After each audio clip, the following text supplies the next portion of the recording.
You are listening to 600 Second Saga. Today's feature is Beasts and Blood by Letendre. Aurelius Flick was looking down at the merchant, scowling, a cheap sword lying on the counter in front of him. "Perfect for a mercenary like you," laughed the man behind the counter. "Executioner," Aurelius answered without missing a beat. "I don't care what you call yourself, but I know that sword's perfect for you," said the bearded shopkeeper. "I thought you were a better crook than that," Aurelius spat. The merchant laughed, his shoulders shaking violently as Aurelius's eyes shrank to a slit. Spirits be praised, he hated that man. But he didn't have much choice but to come here. When one worked well outside the boundaries of the law like he did, no one else did business with him. "So not all glasses-wearing twigs are pushovers," the old man wheezed between bursts of laughter. Aurelius pushed his glasses higher on his nose, suddenly keenly aware of their presence.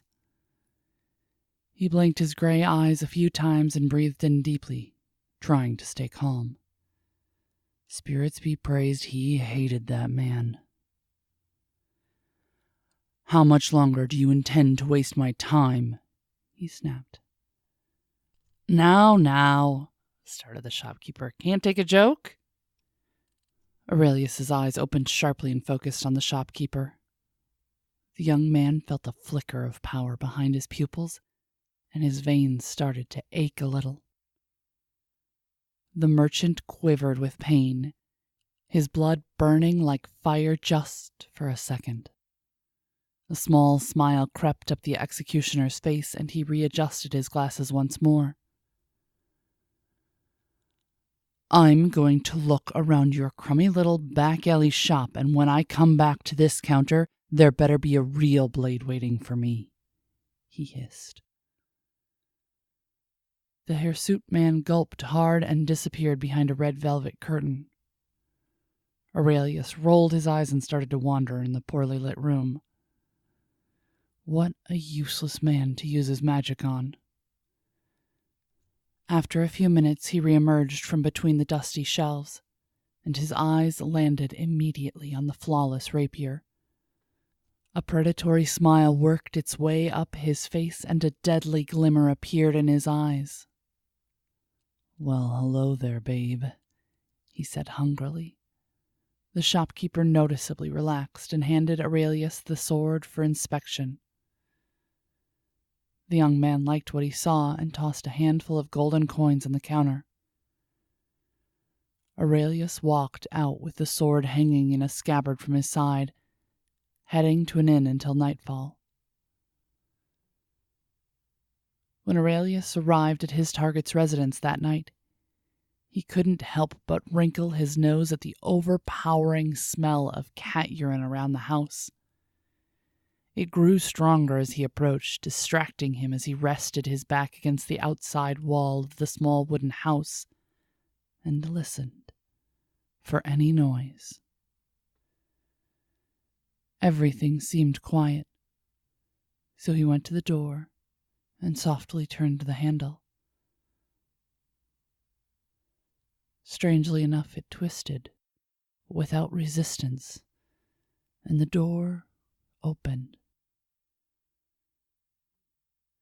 Then the mountain lion that had been silently waiting behind the door threw him across the room with one powerful paw, leaving deep bleeding gashes in his right shoulder. His thoughts scrambled by pain and gasping for air, Aurelius looked up to see a woman sitting calmly in a wooden armchair, surrounded by several other wild animals. The woman smirked, her elbows resting on the armrests, her fingers intertwined in front of her face. She had long, thick black hair and crow's feet by her big gray eyes. "Welcome, young puppy. Have you lost your master, little one?" The woman giggled. Aurelius could hear the smile in her voice, and he didn't like it one bit. He found himself wondering how many beasts she could control at once as he stared into the woman's fiercely shining pupils. He had executed targets that wielded magic before, but this was the first time he encountered one whose magic was beast mastery. The woman's gaze sharpened, and the mountain lion moved closer to the executioner, snarling. Aurelius pressed himself against the wall, clutching his injured shoulder. The witch remained seated. "Who sent you, boy?" she asked absent-mindedly.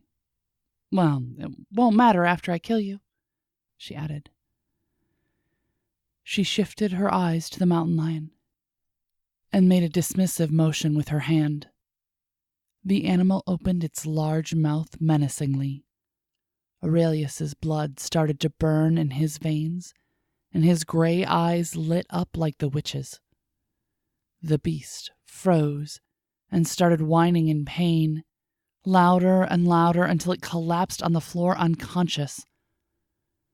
Aurelius painstakingly climbed to his feet, still dizzy from the pain in his veins, and the witch looked at him. Really looked at him for the first time. Fear crept up her face. "A blood mage," she murmured, pale as a ghost. She shook her head and clenched her teeth before screaming, "Get him!" The remaining beasts all lurched towards Aurelius. The young man took a deep breath and set his blood afire once more, bringing all of the witch's pets to the same fate as the mountain lion.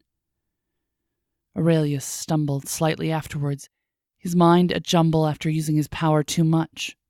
The witch was on him before he had time to collect his thoughts. Her hands were wrapped around his neck, pressing down hard on his windpipe. His vision began to turn black. With his injured arm, he found himself unable to push her away. "She's going to kill me," he thought. "I took down a pack of ravenous beasts, only to be killed by an unarmed witch. If only I had a sword. My sword."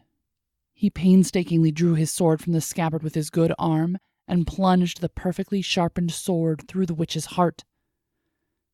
And she collapsed to the ground, gurgling blood for a short moment before her breath stopped and her gray eyes went dull and glassy. Aurelius staggered a little as he caught his breath. He adjusted his glasses and wobbled back home, muttering to himself that this was the last time he'd execute a mage. This was Beasts in Blood by Kim Letendre. Hailing from Canada, Kim spends most of her time either studying, fencing for her school's varsity team, or working, and writes in her spare time, both in French and English, though most of her published work is in French. Her genre of predilection is fantasy, both for writing and for the media she consumes, though she has dabbled in science fiction. She mostly writes short stories, though she has hopes of one day finishing the novel she's been working on, which Aurelius originally comes from. She harbors a love for anything related to creativity, from music to tattoos, without forgetting 50s fashion. Find more from Kim on Facebook or Amazon. Check our show notes for links. Music is provided by Mads. Learn more about 600-Second Saga, our authors, how to submit your flash fiction, and how to support the podcast in the show notes.